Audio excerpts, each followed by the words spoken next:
Hello, hello, hello, everyone. Welcome to another episode of Expose the Podcast. I am Natalie Hayden, and Laverne Badger is here in spirit, but it would not be an episode without acknowledging my lovely partner and what she contributes to this amazing work of domestic violence and awareness, prevention, and education. So today we have a special guest with us today. And that has really been the theme for this year, is to really spotlight and highlight, bring in special guests that can really shed some light on some current events, as well as, maybe some focuses for the month.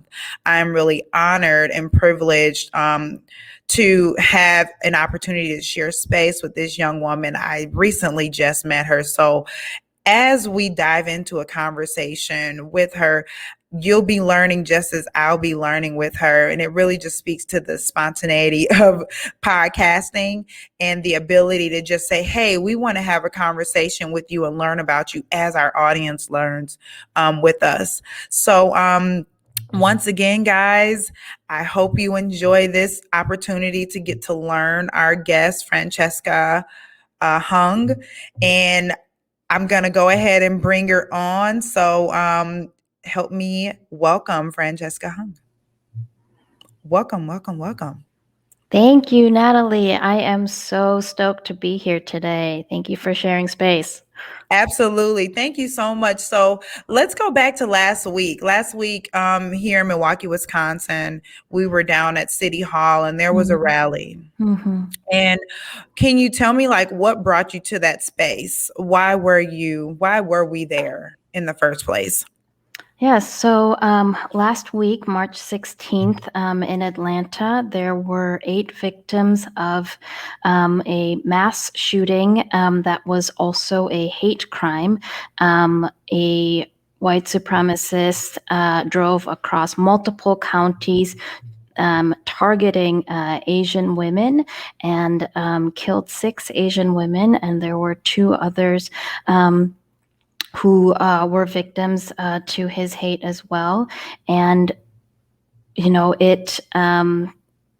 it really, again, shook an Asian American and an Asian community that has been really living in a state of anxiety and fear since there has been hateful rhetoric that has been exacerbated by the previous administration.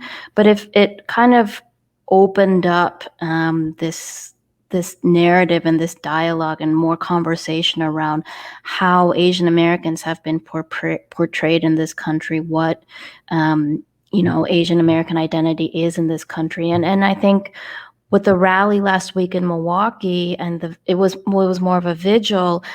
We just wanted to be collectively grieving, collectively honoring those who died, and really reflect on how we can move through these different stages of grief together, and kind of think about where we need to be in terms of fighting hate and being in solidarity, but more importantly, finding solutions and not just being in solidarity with one another. I think there has been so much trauma in the past year, but in order to move forward, I'm a firm believer in really looking at what has led to these conditions, what has led to our circumstances, what has led to our environments, and how do we continue to make connections in solidarity with one another to find solutions so that we don't end up having these tragic events happen again. Yes, to your point of, questioning what has led and dealing with, the history and the truths of, our unfortunate history here in America, that gives us ground to have difficult, or for some of us, we're somewhat forced to dive into some difficult conversations. What do you think those conversations and, like, what type of conversations do you think should we be having consistently? It looks like, what do you think that looks like, especially now that and not, I don't want to say now, but we are seeing a trend. And last week, the visual, it was a moment for us to grieve together. What is that conversation looking like in this community? That we have a lot of internal reckoning to do, but that it's important to see it through the lens of toxic white supremacy culture that is ingrained in this country's history, that racism is actually at the backbone of this history. And when people talk about Constitution, federalism, the rights of the people, we really have to take a step back and look at, how those rights have really only been offered up to a certain group. And what that does is it pits a lot of our communities of color against each other. When we, I hope, can really look at this moment and previous moments of tragedies as a way to understand that, racism, bigotry, discrimination, white supremacy kills, but we can combat that by really standing in solidarity of one another, making sure that we are addressing anti-Blackness in our communities, and that, we know that it doesn't have to be this scarcity model. Like, we shouldn't have to fight for crumbs for our communities, Right. and that we can't look at our communities as a monolith. We know that the women who were targeted and killed in Atlanta were working Asian women, and it makes, because they were working class, they were vulnerable to not always being able to fight and fend for themselves. We know that low wage jobs or jobs in sex work or massage work comes with a stigma, and that stigma does not provide any additional shield for them to be able to protect themselves. And I think it's really important to recognize that, that sex work is work, that working class Asian women not only have to deal with racism, but also misogyny, and, that gender violence is connected to this, and that we have to really look at, what sort of conditions are we creating as policymakers. That's my job right now, that are creating circumstances for people to be in situations where they are more vulnerable and don't have agency to empower themselves and have the freedom to live the lives that they want. I mean, these women they were going to work that day to support their families and themselves, and as the model minority myth forces Asian Americans into really assimilating in order to protect themselves. But I think what we've seen is that proximity to whiteness is not a form of protection. We know that white supremacy forces us to be in this situation. So I think a lot of people are, I don't want to see, I try not to jump to opportunity in times of crisis, but sometimes it's part of the grieving process to be able to look forward. And I do think we have an opportunity to have a larger conversation around, how do we protect our working women? How do we protect our women of color? And when how do we provide more agency to folks? Knowing that assimilation is, the product of assimilation and proximity to whiteness isn't that of being able to be safe in this country. So what would you say your role is specifically to this? Yeah, so I am currently a state representative for the 76th Assembly District in Madison, which is currently on, and I'm currently in the Capitol right now, which is on occupied Ho-Chunk land. Just want to make sure I do an acknowledgement there. And as a policymaker now, it is my job to make sure that we are putting forth legislation that helps people understand that it doesn't have to be this way. I am currently in the minority. The Republicans control the legislature, both houses, the Senate and the Assembly.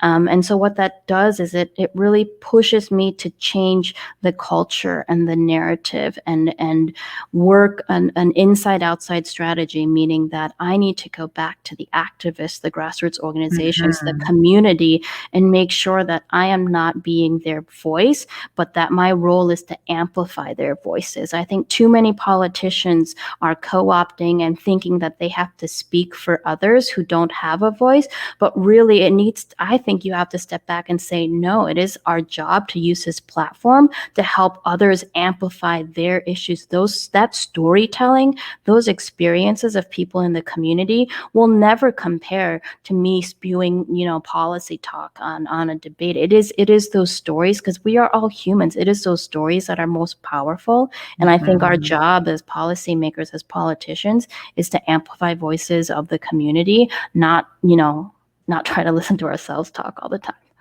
Absolutely.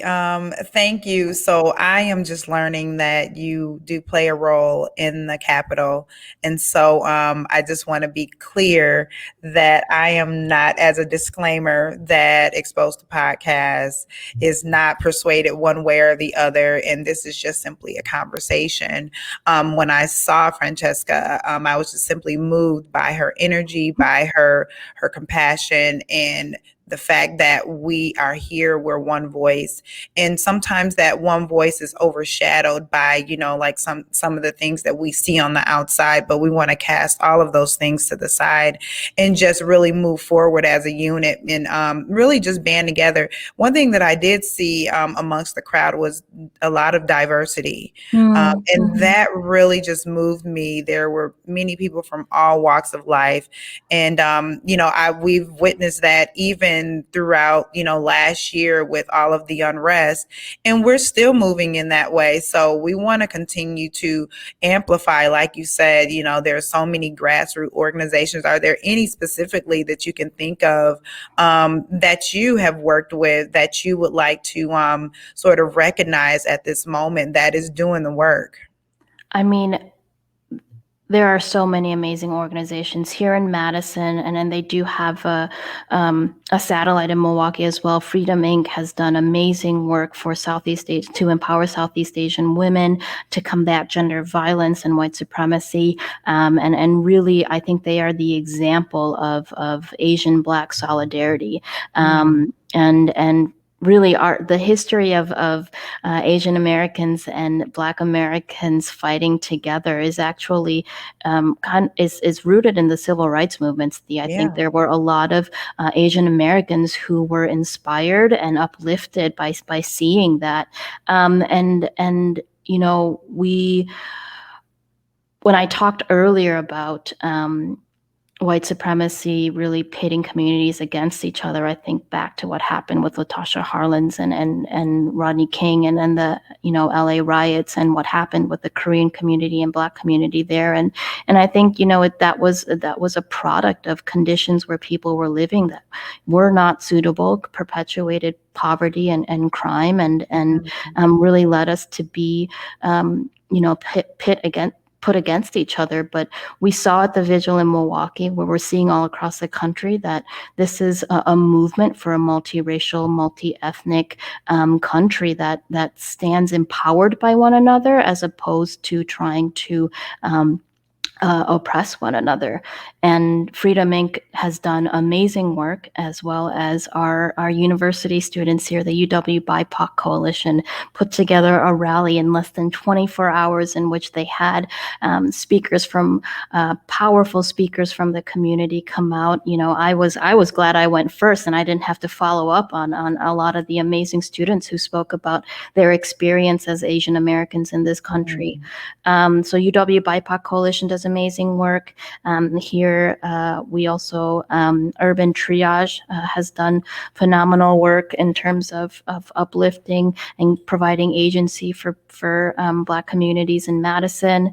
And really, I think, because of the pandemic, you are seeing the efficacy and how much more gets done when we support mutual aid, when we support grassroots organizations, that they are working directly with the communities to provide both services, agency, and advocacy for them. So to see community fridges, just community fridges come up in different neighborhoods, and Facebook groups and forums where people are just working to share resources. If you can't always make that financial donation, which then Mhm.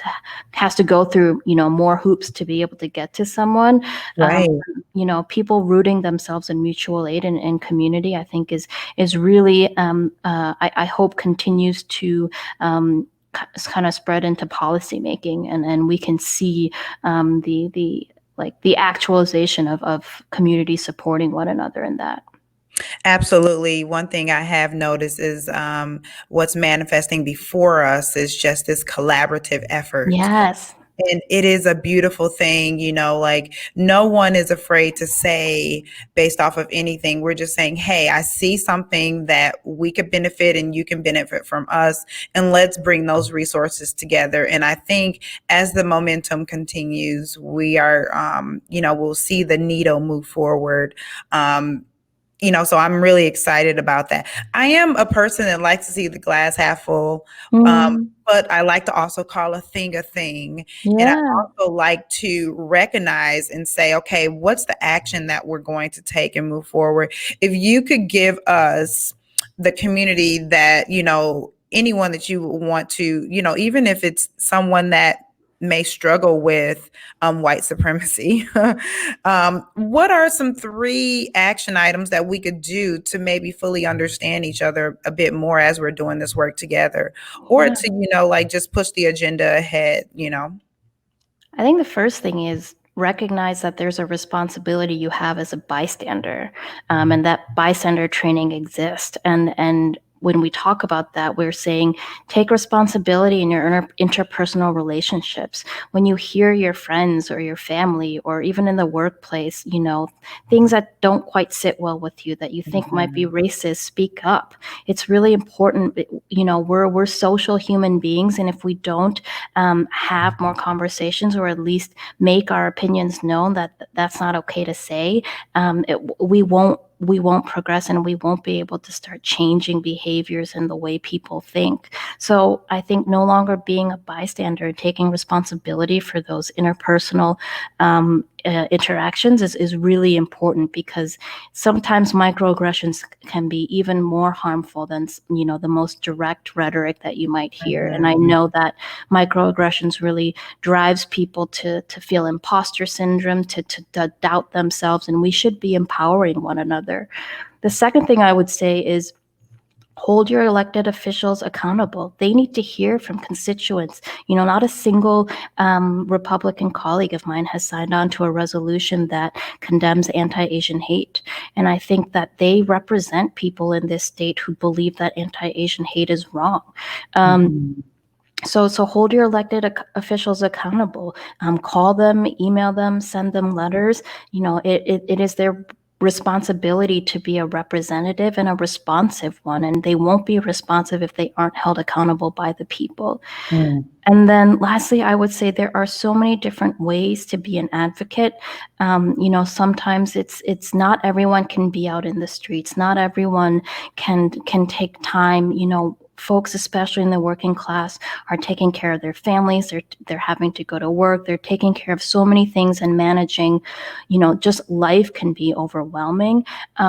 So for those of us who have more time or resources, to do that advocacy work, whether that be in the streets, whether that be in contributing to mutual aid, whether that be in just supporting an Asian-owned business, or a Black-owned business, or a POC-owned business, trying to take steps into your everyday life that is conscious of the fact that racism exists, that we do live in a white supremacy culture, and it's really on all of us to combat that in our lives at least a little bit every day. Wow. Yes, those are three great tips for us to take a step in the right direction. Is there anything else that you would like to leave with us in regards to how we can just continue to work better together? Any work that you're doing personally, anything that's coming up, in recent news or upcoming. So, is there anything else that you would like to share with us? Yeah, I mean, I am so flattered that you didn't think I was a politician when you first met me. I really am. I am very excited to hear that. And I think what I want to say on that is that I don't have a political background. My background is in hospitality. I was a chef and a restaurant owner, and I still am very much connected to the hospitality industry. And so what I have to say is, We do not need permission to lead. Every single one of us has power to be leaders in our communities in different ways. And it is Yeah. our job to empower one another to be leaders. And for other women, especially BIPOC women, I encourage you to really think about running for office. And I know this is a nonpartisan show, and I'm not trying to make a political plug, but I want folks to recognize that the more representation we have, the more lived experiences we have, the more people we have who believe in other people and the power of community, our government is going to look and do better. So I encourage people to recognize that each one of us has power to lead, and each one of us should lead unapologetically. I love that. And you couldn't have ended it, any more, any more perfect than that. To know that every single last one of us, our voices, we have a story, and that enough is a quality of leadership. So, I want to tip my hat off to you. Thank you so much. And this will not be the last time. We will definitely stay connected. And I Love it. really hope that, like if there's anything else that we can do as Expose the Podcast to shed some light, around difficult conversations, we're really here for it, to be quite honest. We're here to also inspire and uplift, any person that may be struggling in that area, and especially our women. So we want to thank you. No, of course. Thank Thank you you. so much. We appreciate it. Absolutely. Thank you for so much for your work as well. It was an absolute pleasure and an honor to be on Expose the Podcast. Thank you so much. Sit back and we'll wrap things up for you, okay? Sounds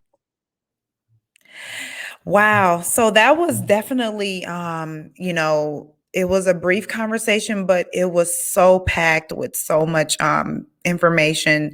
We have work to do. And as Francesca stated, like everyone, no matter the background, no matter what you've come from, everyone has the opportunity, they have the potential to lead and somehow, use your voice in some capacity.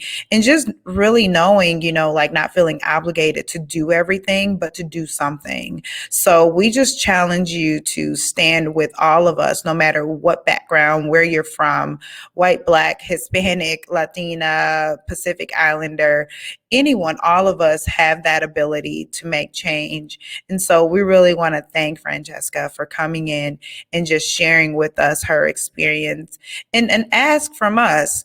She has a specific ask and we want to honor that. So we honor Francesca and her community, as well as all the other communities, including my own community, that have been oppressed by such antics. And we really just want to take those things and just do our best with it and support each other. So once again, guys, I am Natalie Hayden. Thank you so much for joining Expose the Podcast. We hope you have a great day, and we will see you next week. Bye-bye.